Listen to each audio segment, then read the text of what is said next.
So last time I picked on the two at the top of the least MVPs questionable. These are two more that come to mind. I like what I did a day ago, so I'm gonna do it again. This one is gonna be about Cedric Maxwell and Kawhi Leonard. Because each one. Now the interesting story, that 80s Celtics team, which would have the future greatness of Larry Bird, Parrish and McHale, etc. But that series was ugly. Moses Malone's the only one averaged 20. He shot less than 40. He should barely shot 40% from the field. That was an ugly series. Now, the one thing that was memorable about Bird was that long rebound that he got. It was a very ugly physical series. It's one of the most.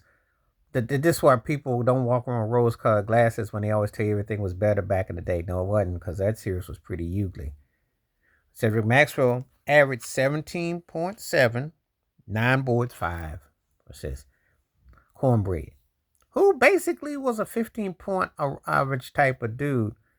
And a lot of people, unless you're a purist of the game, don't remember that he was the Finals MVP. Because the Finals MVP carried weight in terms of the team, but it really wasn't weight in terms of you being a Hall of Famer or this or that. That was one of the first times that you can't even imagine this would not happen or fly in the more modern eye. Even though I did make a strong case in the 96 Finals. Even though Jordan averaged 27.4, that was his least best finals against the Sonics. But I don't want Gary Payton acting like he did something so grand. They just shot bad. But Dennis Rodman, to me, was the real MVP of that. I can actually see what I call a character MVP or a cold MVP. I would give you that. But if we're going by the numbers in totality, not so much. Now, Cedric Maxwell, Bird averaged like 15 and 15 boards. So not his least memorable series. But on the other side, we're talking about Kawhi Leonard, 17.8, 6 boards, 2 assists.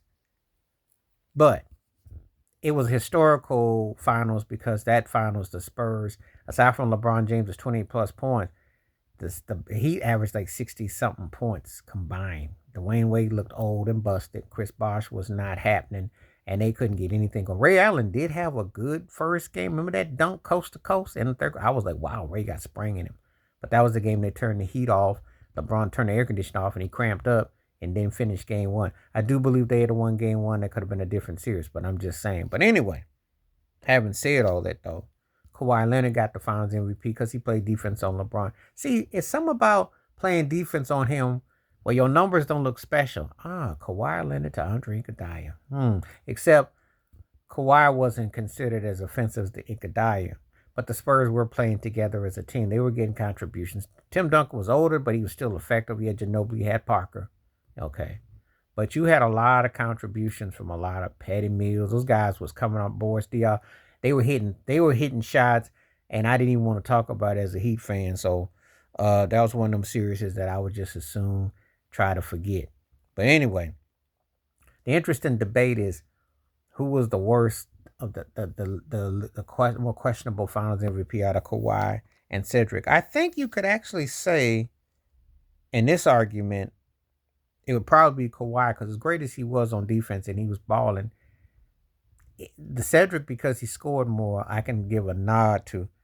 But Cedric Maxwell was not the kind of scorer that Kawhi Leonard is. So that, and he actually out-rebounded him too. So this is a real interesting one. But you have two teams that played with a bunch of great talent, and it was like somebody had to be the Finals MVP. That's kind of what it kind of round down to. Once in a while, those don't happen near as much as they used to, but once in a blue moon, that does happen. But anyway, let me know who you think out of Kawhi Leonard and Cedric Maxwell, the more questionable Finals MVP of the two. Kawhi Leonard in 2014, Cornbread Maxwell in 1980. Let me know which one you got. Please like, subscribe, welcome thoughts, comments, and I do respond. Thank you. Wash your hands. Keep your mind clear. Watch out for another share if you like, and hit the membership because when you do requests like this come true, stay safe, stay blessed, stay woke, stay free. I'm out. Peace.